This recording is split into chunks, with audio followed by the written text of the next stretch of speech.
This is 7 National News, and in our top story, the UAE Vice President, Prime Minister and ruler of Dubai, His Highness Sheikh Mohammed bin Rashid Al Maktoum, has launched the UAE initiative to connect with orphans and minors.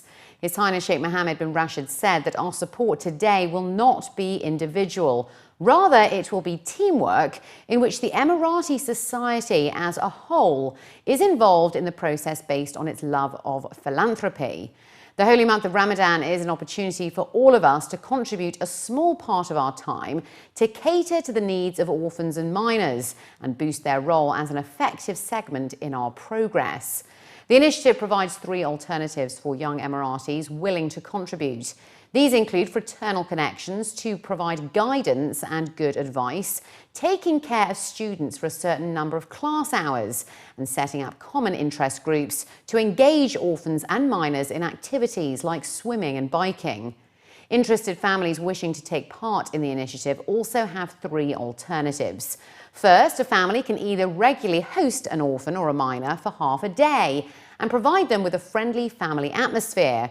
Second, a group of interested families can regularly meet with a group at public places. And third, fathers and mothers can volunteer to be guardians, where they can contact their schools to follow up performance. Elderly people can also contribute to the initiative, either through connecting with orphans and minors at senior care homes or acting as grandparents. The UAE initiative also includes a virtual academy to encourage the self-development of orphans and minors, and programs aimed at encouraging them to connect with government workplaces as a part of their quest for future careers, and fostering their competitiveness and talents by introducing them to national awards and to nurture their knowledge and innovation. His Highness Sheikh Mohammed also issued directives to set up a higher committee to manage the new initiative, which will be chaired by His Excellency Mohammed bin Abdullah Al Gagawi, who is the Minister for Cabinet Affairs. His Highness Sheikh Hamdan bin Zayed Al Nahyan, the ruler's representative in the Western region and chairman of the Emirates Red Crescent Authority, has highlighted the UAE's humanitarian commitment towards issues surrounding refugees worldwide, and that's on the occasion of World Refugee Day today. He revealed in a statement that the UAE will provide innovative solutions to address the suffering of refugees. He noted that UAE sponsorship and protection initiatives focus on encouraging a voluntary return of refugees to their home countries, and that the provision of what it takes to ensure stability continues. The RCA chairman said that the report reveals that 4 million Syrian refugees have fled their country, and 95% of them have become refugees in Jordan, Lebanon, Iraq, Turkey and Egypt. He then commended the role of these countries in hosting refugees and urged donors to meet their responsibilities to address humanitarian challenges. It was also noted that since 2010, the UAE has contributed 2.1 billion dirhams towards refugees, which has helped support and coordinate services and the dispatch of relief materials, food and medical aids, education, health aid and water, security and protection. About 181 million dirhams of UAE money was dispersed for Palestinian refugees and other crises over the past 5 years. 98 million dirhams worth of aid has been sent from the UAE to Yemen, and a further 27 million has been sent in support of those suffering in the drought throughout the Horn of Africa, while 18 million dirhams was used in response to the Ebola outbreak in West Africa. Nepal has received 11 million dirhams of support from the UAE since the earthquake there, and 12 million dirhams was used to help with the floods and earthquake over in Pakistan.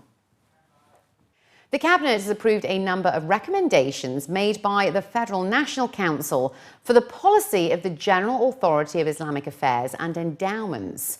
The 12 approved recommendations include a strategic plan to emiratize jobs in preaching, issuing fatwas or religious ruling, Islamic jurisprudence and sermon delivery. That's according to news agency WAM. The other recommendations call for standardizing authoritative sources of official fatwas through a central process, giving the General Authority of Islamic Affairs and Endowments the power to supervise all Quran memorization centres and religious institutes, as well as amending privileges of Emirati imams, muezzins, people who call to prayer, and muftis, scholars who give rulings on religious matters. In its recommendations, the FNC underlined the goals of promoting the success of initiatives like national service and boosting national identity with Islam as one of its main components, as well as work for national unity. It also called for projecting the traditional Emirati architectural style in new mosques, promoting water and power rationalisation, and setting standards for cleanliness of mosques in order to promote Islam.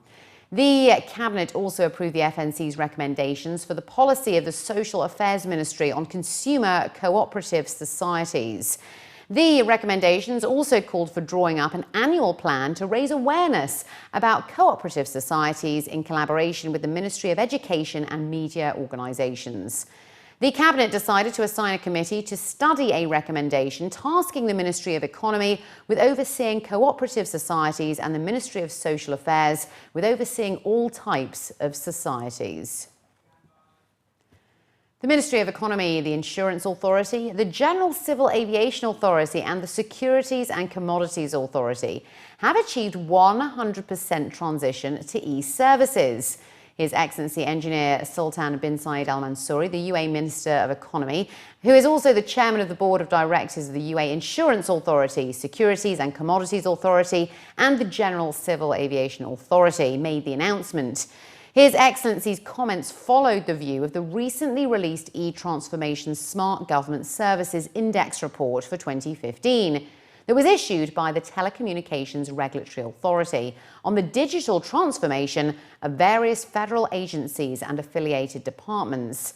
Al-Mansouri added that the four authorities have proven that they have the required capabilities to improve the level of services to contribute to the happiness of citizens and residents in the country, who are also looking to raise their smart services usage to 80% by 2018.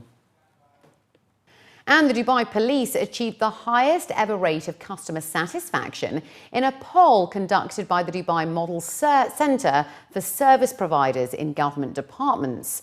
That's according to Dubai's police chief, Major General Kamis Mata Al-Mazina. He stated that the Dubai police registered a 95% customer satisfaction rate, compared with 79% registered on average by other government departments in the Emirate. And continuing with Dubai police, officials are warning motorists that there will be no leniency over reckless driving during Ramadan. Colonel Saif Al-Mazrui, the director of the General Department of Traffic, was quoted in a local daily stating that 13 people died and 98 were injured in 182 accidents on Dubai's roads during Ramadan last year, so patrols will be stepped up this month.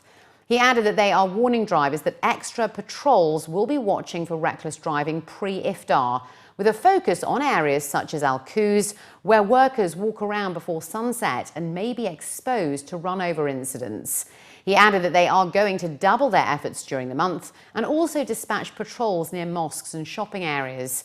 Colonel Al-Mazrui also said that his department will be distributing light meals and symbolic gifts to motorists on the roads during iftar.